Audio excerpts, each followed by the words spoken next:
Kinumpirma ng Presidential Communications Office na patuloy pang biniberipika ng mga otoridad ang ulat na umalis na sa Senado si Senator Ronald De La Rosa. Ayon kay Palace Press Officer Attorney Claire Castro, may mga impormasyong mula sa ilang sources na posibleng nakalabas na nga na sa Senate premises si Senator Bato.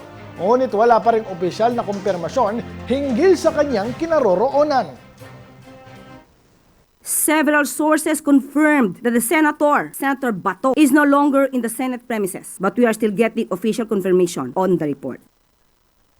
Iniulat na umalis sa Senado bandang 2:30 na madaling araw si De La Rosa, ilang oras matapos ang ipinatupad na lockdown kasunod ng shooting incident noong Miyerkules ng gabi, May 13. Ayon sa ulat, may mga armadong individual na umano'y nagtangkang pumasok sa Senado na nagdulot ng tensyon at mahigpit na seguridad sa loob ng gusali.